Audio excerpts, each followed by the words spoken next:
नमस्कार दोस्तों, स्वागत है आप सभी का आपके अपने चैनल जीके पॉइंट्स 99 में। दोस्तों आज की क्लास में हम जो हमारा कल यानी कि 29 अक्टूबर 2023 को इवनिंग शिफ्ट में UP triple S C PET entrance exam आयोजित किया गया था, इसी का आंसर की चेक करेंगे और जानेंगे हमारे कितने क्वेश्चन सही हुए और हमारा स्कोर कितना हुआ।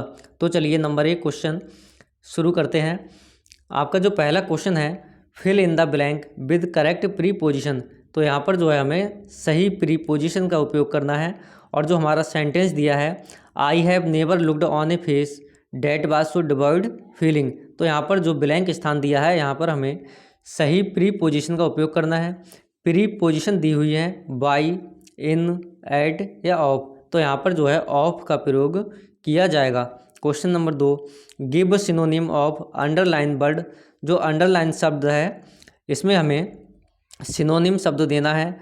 तो सेंटेंस है, he said there disparaging about the legal system. तो यहाँ पर जो वर्ड है डिस्पैरागिंग, इसका जो अर्थ होता है वह होता है किसी की उपेक्षा करना या निंदा करना। तो इसके लिए जो हमारा सही सिनोनिम होगा वो होगा आपका option D, बेलिटिलिंग।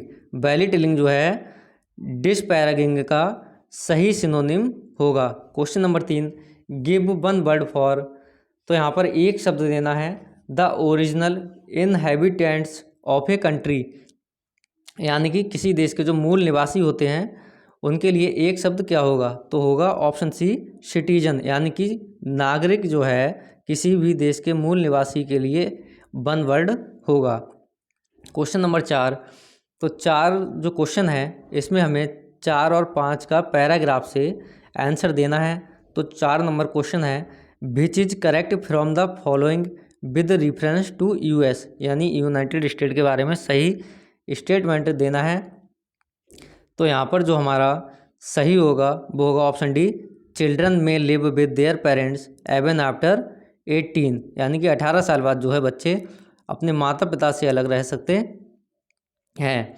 Question number 5, in US what is the minimum age required to join military. US में जो है मिलिट्री ज्वाइन करने के लिए एज क्या है, तो इसका जो आंसर होगा वो होगा आपका ऑप्शन ए, 18। यूनाइटेड स्टेट में जो है मिलिट्री ज्वाइन करने के लिए मिनिमम एज जो है 18 साल है। क्वेश्चन नंबर 6 जो है आपका रीजनिंग से संबंधित है। एक घड़ी सुबह 8 बजे सेट की जाती है, घड़ी 24 घंटे में 10 मिनट आगे बढ़ जाती है। जब दूसरे दिन घड़ी दोपहर 1 बजे का समय बताती है तो वास्तविक समय क्या होगा। तो हमारा राइट ऑप्शन होगा ऑप्शन डी, 12:48 जो है घड़ी का समय होगा। क्वेश्चन नंबर 7, यदि शब्दों को डिक्शनरी के अनुसार व्यवस्थित किया जाए तो अंतिम से दूसरे स्थान पर क्या आएगा। तो अंतिम से दूसरे स्थान पर जो हमारा वर्ड आएगा वो आएगा आपका ऑप्शन ए, स्पेस्टिकली। स्पेस्टिकली जो है अंतिम से दूसरे स्थान पर आएगा। क्वेश्चन नंबर 8, कबूतरों की एक पंक्ति में सभी उत्तर की ओर मुख किए हुए हैं। P1 बाईं छोर से 9वें स्थान पर है और P2 दाएं छोर से 12वें स्थान पर है। P1 और P2 के बीच 3 मोर हैं। P1 और P3 P4 से समान दूरी पर हैं। ज्ञात कीजिए कि पंक्ति में कितने कबूतर हैं। तो इसका जो हमारा राइट ऑप्शन होगा वो होगा ऑप्शन सी, निर्धारित नहीं। यानी कि इसका कोई निर्धारित नहीं है। क्वेश्चन नंबर 9 जो है, एक कूट भाषा में परमुटेशन को इस प्रकार लिखा जाता है, उस भाषा में जो है पब्लिक सेक्टर को कैसे लिखा जाएगा। तो रीजनिंग का क्वेश्चन है और जो हमारा राइट जो आंसर होगा वो होगा ऑप्शन सी। क्वेश्चन नंबर 11, हाल ही में राष्ट्रीय बाल अधिकार संरक्षण आयोग ने बाल देखभाल संस्थानों की वास्तविक समय में निगरानी के निर्बाध निरीक्षण के लिए निम्नलिखित में से कौन सी एप्लीकेशन विकसित की है। तो राइट ऑप्शन होगा ऑप्शन डी, मासी। मासी जो है राष्ट्रीय बाल अधिकार संरक्षण आयोग द्वारा बाल देखभाल संस्थानों की वास्तविक समय में निगरानी के निर्बाध के लिए एक एप्लीकेशन विकसित की है। क्वेश्चन नंबर 12, हाल ही में भारत और निम्नलिखित में से किस देश के नेताओं ने जलवायु महत्वाकांक्षा, डिकार्बोनाइजेशन और स्वच्छ ऊर्जा पर सहयोग बढ़ाने और पार्टियों के UNFCCC सम्मेलन के 28वें सत्र से सार्थक परिणाम प्राप्त करने के लिए मिलकर काम करने की प्रतिबद्धता जताई है? तो राइट ऑप्शन होगा भारत और संयुक्त अरब अमीरात ने जो है साथ में मिलकर काम करने की प्रतिबद्धता जताई है। क्वेश्चन नंबर 13, यहाँ पर रिक्त स्थान दिया है। ने NEP 2020 समारोह के तीसरे वर्ष के अवसर पर विशेषता और संसाधनों को साझा करने के साथ साथ भारतीय सांकेतिक भाषा में गुणवत्तापूर्ण शिक्षण संस्थानों के सह विकास के लिए NIOS के साथ समझौता ज्ञापन यानी कि MOU पर हस्ताक्षर किए। तो राइट ऑप्शन होगा ऑप्शन सी NCERT ने जो है इस पर समझौते किए हैं। क्वेश्चन नंबर 14, भारत सरकार ने 2030 तक ऊर्जा मिश्रण में की हिस्सेदारी 15% तक बढ़ाने का लक्ष्य रखा है। तो राइट ऑप्शन होगा ऑप्शन बी प्राकृतिक गैस। भारत सरकार ने जो है प्राकृतिक गैस में जो है 2030 तक इसके मिश्रण को ऊर्जा मिश्रण को बढ़ाने के लिए 15% तक बढ़ाने का लक्ष्य रखा है। क्वेश्चन नंबर 15, निम्नलिखित में से किसने हाल ही में भारत में प्रशिक्षुता पारिस्थितिक तंत्र को मजबूत करने के लिए NAPS यानी कि नेशनल अप्रेंटिसशिप प्रमोशन स्कीम में DBT यानी कि डायरेक्ट बेनिफिट ट्रांसफ़र लॉन्च किया है? राइट ऑप्शन होगा ऑप्शन बी श्री धर्मेंद्र प्रधान ने लॉन्च किया है। Question number 16, Guillain Barre syndrome के मामले में वृद्धि के कारण निम्नलिखित में से किस देश ने राष्ट्रीय आपातकाल की घोषणा की है? राइट ऑप्शन होगा ऑप्शन डी पेरू। पेरू ने जो है जो गुइलेन बेरी सिंड्रोम है इसके मामलों में वृद्धि के कारण राष्ट्रीय आपातकाल की घोषणा की है। क्वेश्चन नंबर 17, भारत के निम्नलिखित में से किस रेलवे स्टेशन को यूनेस्को का एशिया पैसिफिक सांस्कृतिक विरासत पुरस्कार मिला है?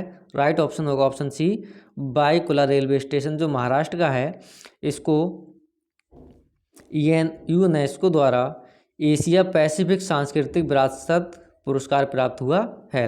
क्वेश्चन नंबर 18, सह्याद्री पर्वत श्रृंखला में स्थित लोकप्रिय पहाड़ी किले का नाम बताएं जिसे दी ईगल नेस्ट के नाम से जाना जाता है? राइट ऑप्शन होगा ऑप्शन डी तोरण किला। क्वेश्चन नंबर 19, हाल ही में नागरिक उड्डयन मंत्री श्री ज्योतिरादित्य सिंधिया ने उत्केला हवाई अड्डे का उद्घाटन किया है जो भारत के निम्नलिखित में से किस राज्य में उड़ान योजना के तहत एक क्षेत्रीय हवाई अड्डा है? राइट ऑप्शन होगा option A Odisha. Question number 20, संयुक्त राज्य अमेरिका के निम्नलिखित में से किस राज्य ने अक्टूबर महीने को हिंदू विरासत माह घोषित किया है? राइट ऑप्शन होगा ऑप्शन डी जॉर्जिया। अमेरिका के जॉर्जिया राज्य ने जो है अक्टूबर महीने को हिंदू विरासत माह घोषित किया है। क्वेश्चन नंबर 21, हाल ही में निम्नलिखित में से किस देश ने घोस्ट शार्क नामक एक स्वायत्त रोबोटिक अंडरसी वॉरफेयर वाहन को डिजाइन और निर्माण किया है? राइट ऑप्शन होगा option D Australia. Question number 22, घोड़े की नाल के आकार की पातालकोट घाटी का रमणीय दृश्य प्रदान करने वाला तामिया हिल स्टेशन भारत के निम्नलिखित में से किस राज्य या केंद्र शासित प्रदेश में स्थित है? राइट ऑप्शन होगा option D Madhya Pradesh. Question number 23, निम्नलिखित में से किस वर्ष में भारत आसियान का क्षेत्रीय संभाषण भागीदार बना? तो राइट ऑप्शन होगा ऑप्शन सी 1992 में जो है भारत आसियान का क्षेत्रीय संभाषण भागीदार या पार्टनर बना। क्वेश्चन नंबर 24, तेनजिंग नोर्गे राष्ट्रीय साहित्यिक पुरस्कार भूमि समुद्र और वायु पर साहसिक कार्य के क्षेत्र में उत्कृष्ट उपलब्धियों के लिए सर्वोच्च राष्ट्रीय सम्मान है। इस पुरस्कार के लिए नगद पुरस्कार राशि क्या है? तो राइट ऑप्शन होगा option B 15 lakh.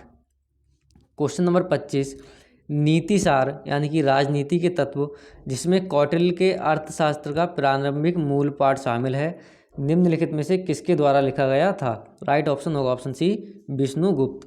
Question number 26, निम्नलिखित में से कौन सा दिन हर साल अंतर्राष्ट्रीय प्राकृतिक आपदा जोखिम न्यूनीकरण दिवस के रूप में मनाया जाता है? तो 13 अक्टूबर जो है हर साल अंतर्राष्ट्रीय प्राकृतिक आपदा जोखिम न्यूनीकरण दिवस के रूप में मनाया जाता है। क्वेश्चन नंबर 28, झोटी चिता और मुरूजा फर्श और दीवारों पर सुंदर पैटर्न बनाने की सफ़ेद कला है ये भारत के निम्नलिखित में से किस राज्य की कला है? तो ये जो है तमिलनाडु की कला है। क्वेश्चन नंबर 29, भारत के महान त्रिकोणमितीय सर्वेक्षण का काम 10 अप्रैल 1802 को मद्रास में शुरू हुआ और जब मद्रास देशांतर से संबंधित एक आधारभूत माप किया गया था। वर्तमान में मद्रास वेधशाला को किस नाम से जाना जाता है? राइट ऑप्शन होगा ऑप्शन बी, भारतीय खगोल भौतिकी संस्थान के नाम से जाना जाता है। क्वेश्चन नंबर 30, निम्नलिखित में से कौन सा भारत का पहला डीबीओटी यानी कि डिजाइन, निर्माण, संचालन और हस्तांतरण मॉडल आउटडोर स्टेडियम है? तो राइट ऑप्शन होगा ऑप्शन ए, स्पोर्ट्स हब जो तिरुवनंतपुरम में है, भारत का पहला डीबीओटी मॉडल आउटडोर स्टेडियम है। यहाँ पर पैराग्राफ दिया हुआ है। क्वेश्चन 31 से और 35 तक जो है आपको पैराग्राफ से आंसर देना था।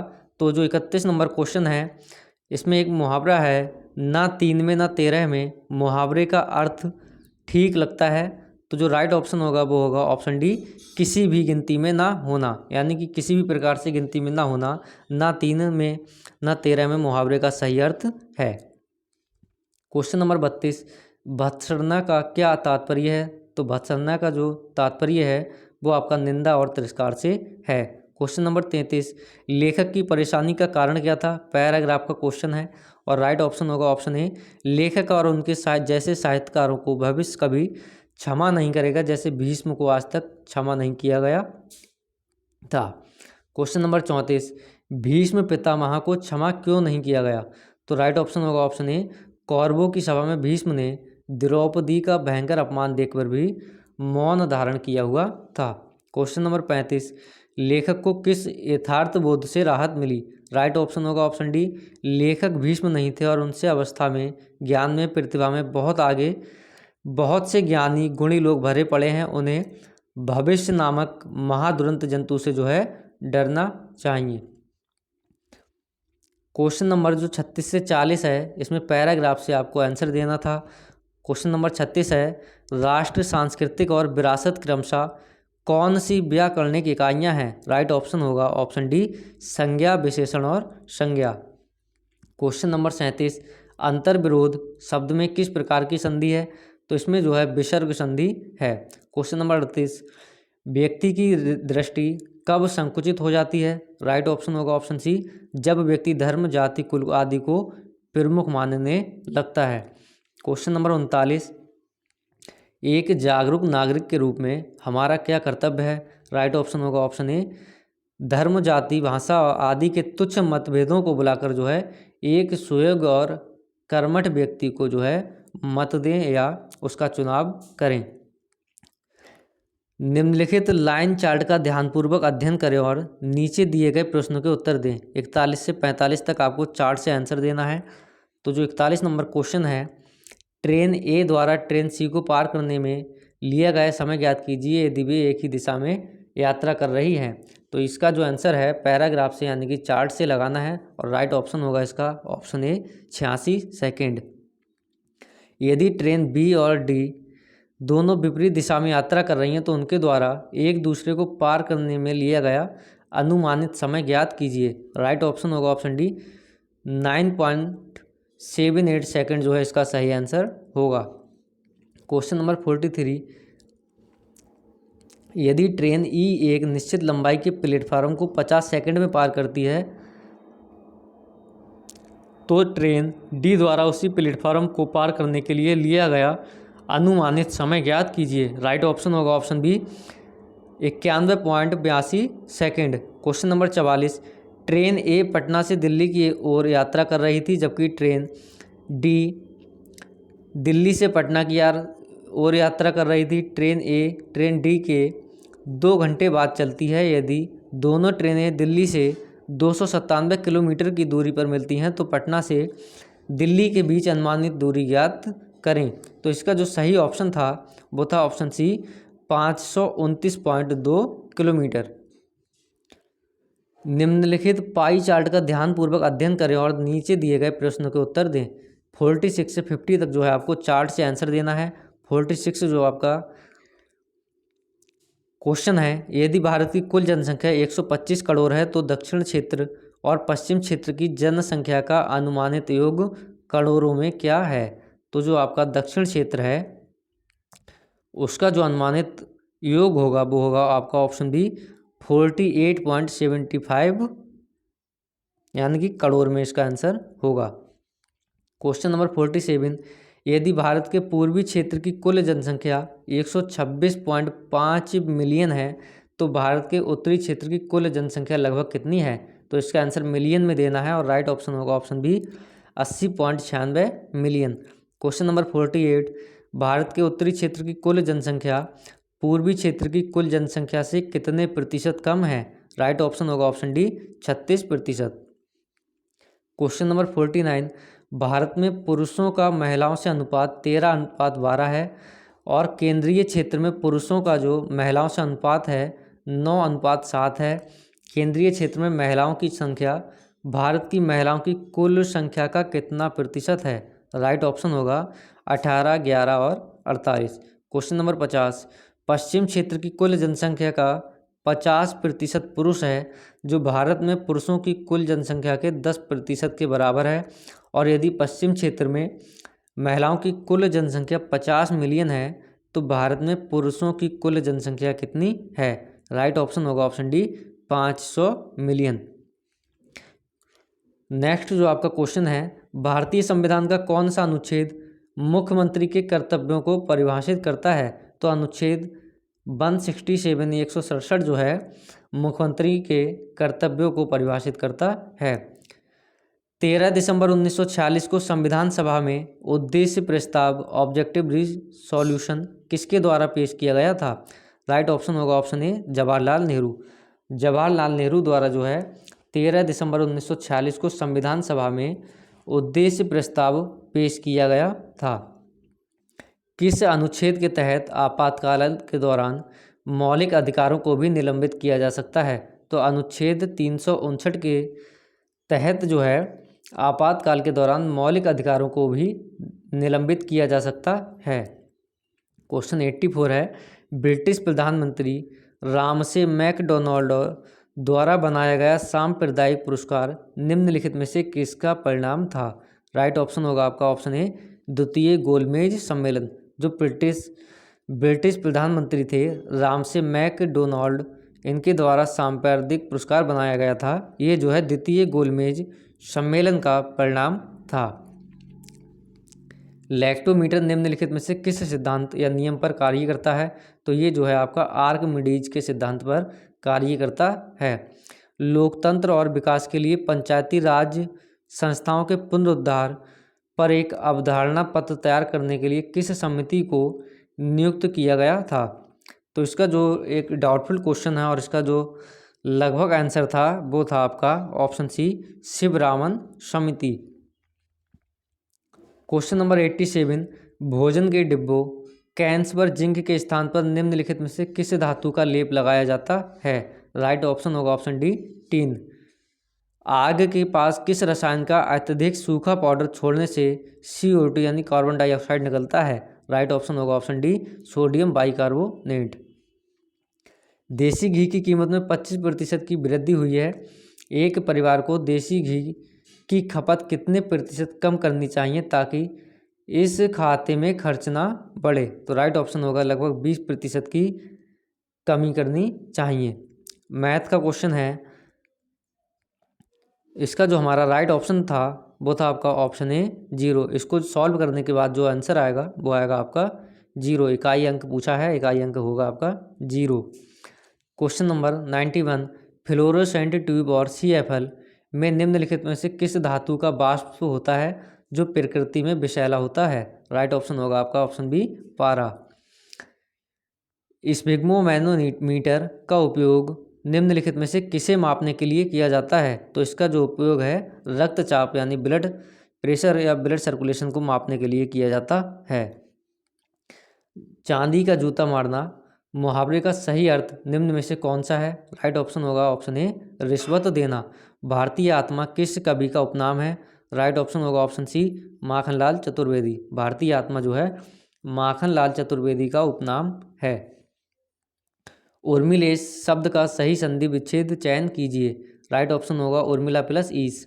निम्नलिखित में से किस विकल्प में सभी शब्द पर्यायवाची नहीं है? राइट ऑप्शन होगा आपका ऑप्शन बी निशीथ, मध्यरात्र और बासर। अकबरनामा का खंड अकबर के प्रशासन, घर, सेना, राजस्व और उसके साम्राज्य के भूगोल से संबंधित है, जिसे आईने अकबरी के नाम से जाना जाता है। तो राइट ऑप्शन होगा आपका ऑप्शन डी तीसरा। अकबरनामा का जो तीसरा खंड है उसमें अकबर के प्रशासन, घर, सेना, राजस्व यानी कि उसकी आय और उसके साम्राज्य के भूगोल से संबंधित है, जिसे आईने अकबरी के नाम से जाना जाता है। भारत में स्थित किस हड़प्पा स्थल में हाकरा मृत भांड के भंडार शामिल हैं, जो सिंधु घाटी सभ्यता के शुरुआती चरणों से पहले की बसावट की विशेषता है? राइट ऑप्शन होगा ऑप्शन ए राखी गढ़ी। माना जाता है कि गौतम सिद्धार्थ यानी कि गौतम बुद्ध ने अंतिम अनुभूति के लिए बोधगया जाने से पहले 6 साल तक निम्नलिखित में से किस स्थान पर पवित्रता पूर्वक ध्यान किया था? तो राइट ऑप्शन होगा ऑप्शन सी डुगेश्वरी गुफा। डुगेश्वरी गुफा को माना जाता है कि गौतम सिद्धार्थ ने अंतिम अनुभूति के लिए बोध गया जाने से पहले 6 साल तक यहाँ पर पवित्रता पूर्वक ध्यान किया था। निम्नलिखित में से कौन सी हर्षवर्धन की पहली राजधानी थी? तो थानेसर जो है हर्षवर्धन की पहली राजधानी थी। सुभाष चंद्र बोस ने 1944 में मोइरांग में INA यानी कि इंडियन नेशनल आर्मी जो थी उसका ध्वज फहराया था। वह शहर अब निम्नलिखित में से किस राज्य या केंद्र शासित प्रदेश में स्थित है? तो राइट ऑप्शन होगा ऑप्शन डी मणिपुर। निम्नलिखित में से कौन सी नदी ऐतिहासिक रूप से कर्नाटक के दक्षिण में बंटवाल नदी के रूप में जानी जाती थी? राइट ऑप्शन होगा ऑप्शन ए नेत्रावती नदी। 1851 में गवर्नर जनरल लॉर्ड डलहौजी ने निम्नलिखित में से किस राज्य का वर्णन एक चेरी जो एक दिन हमारे मुंह में गिरेगी के रूप में किया था? तो अवध के संबंध में जो है लॉर्ड डलहौजी ने कहा था कि ये एक चेरी है जो एक दिन हमारे मुंह में गिरेगी। क्वेश्चन नंबर 68, भारतीय राष्ट्रीय आंदोलन के दौरान कांग्रेस मंत्रालयों ने कब इस्तीफा दिया? तो 1939 में जो है कांग्रेस मंत्रालयों ने इस्तीफा दिया था। 1942 में विंस्टन चर्चिल द्वारा गांधी जी और कांग्रेस के साथ समझौता करने का प्रयास करने के लिए किसे भारत भेजा गया था? तो सर स्टैफोर्ड क्रिप्स को जो है क्रिप्स मिशन के तहत भारत भेजा गया था। क्वेश्चन नंबर 70, भारतीय मुसलमान चाहते थे कि खलीफा को तत्कालीन तुर्की साम्राज्य में मुस्लिम पवित्र स्थानों पर नियंत्रण बनाए रखने की अनुमति दी जाए। इस साम्राज्य को निम्नलिखित में से किस नाम से जाना जाता था? तो इसको जो है ओटोमन के नाम से जाना जाता था। भारतीय राष्ट्रीय कांग्रेस INC और अखिल भारतीय मुस्लिम लीग AIML ने प्रसिद्ध के माध्यम से अंग्रेजों के खिलाफ भारत के संघर्ष के लिए एक साथ आने का फैसला किया। तो राइट ऑप्शन होगा लखनऊ पैक्ट 1916 के माध्यम से जो है अंग्रेजों के खिलाफ INC और अखिल भारतीय मुस्लिम लीग ने एक साथ आने का फैसला किया था। कुछ स्थान पर भूजल जल स्तर के नीचे कठोर चट्टानों की परत के बीच जमा होता है, इसे किस नाम से जाना जाता है? तो इसको जो है जल भृत के नाम से जाना जाता है। मिलन ग्लेशियर भारत के निम्नलिखित में से किस राज्य या केंद्र शासित प्रदेश में स्थित है? तो ये जो है उत्तराखंड में स्थित है। निम्नलिखित में से कौन सी संस्था भारत की समय संरक्षक टाइम कीपर है, अर्थात ये भारत की समय प्रणाली की निगरानी करती है? तो राइट ऑप्शन होगा ऑप्शन डी CSIR यानी कि NPL नेशनल फिजिकल लेबोरेटरी जो है भारत की समय संरक्षक टाइम कीपर है। भारत का थार मरुस्थल विश्व का सबसे घनी आबादी वाला मरुस्थल है, जिसका जनसंख्या घनत्व कितना है? तो इसका जनसंख्या घनत्व जो है 83 व्यक्ति प्रति किलोमीटर या वर्ग किलोमीटर है। हरित क्रांति के संदर्भ में HYV बीज क्या है, जिन्हें चमत्कारी बीज भी कहा जाता है? तो राइट ऑप्शन होगा ऑप्शन डी उच्च उपज वाली किस्म यानी कि हाई यील्ड वैरायटी कहा जाता है। नेक्स्ट जो क्वेश्चन है, यह सुनिश्चित करने के लिए GST का लाभ उपभोक्ताओं तक पहुंचाया जाए, सरकार ने राष्ट्रीय मुनाफाखोरी रोधी प्राधिकरण यानी कि नेशनल एंटी प्रॉफिटियरिंग अथॉरिटी की स्थापना की। लेकिन 1 दिसंबर 2022 से ये सभी GST मुनाफाखोरी रोधी एंटी प्रॉफिटियरिंग शिकायतों का निपटारा किस संगठन द्वारा किया जाता है? तो राइट ऑप्शन होगा ऑप्शन सी, CCI यानी कि भारतीय प्रतिस्पर्धा आयोग द्वारा इसका निपटारा किया जाता है। राष्ट्रीय बैंक प्रबंधन संस्थान NIBM की स्थापना 1969 में निम्नलिखित में से किसके द्वारा भारत सरकार के परामर्श से बैंक प्रबंधन में अनुसंधान, प्रशिक्षण, शिक्षा और परामर्श के लिए एक स्वायत्त शीर्ष संस्थान के रूप में की गई थी? राइट ऑप्शन होगा option B, reserve bank of India. Next जो क्वेश्चन है, 11वीं पंचवर्षीय योजना की अवधि क्या थी? तो इसकी जो अवधि थी वो थी आपकी 2007 से 2012। निम्नलिखित में से कौन सा 1991 में नई आर्थिक नीति NEP के तहत संरचनात्मक समायोजन कार्यक्रमों का हिस्सा नहीं था? वो था आपका ऑप्शन बी, कर सुधार। कर सुधार जो है 1991 में नई आर्थिक नीति के तहत जो संरचनात्मक समायोजन कार्यक्रम थे उसका हिस्सा नहीं था। तो फ्रेंड्स, ये जो हमारे कुछ क्वेश्चन थे जो 29 अक्टूबर 2023 को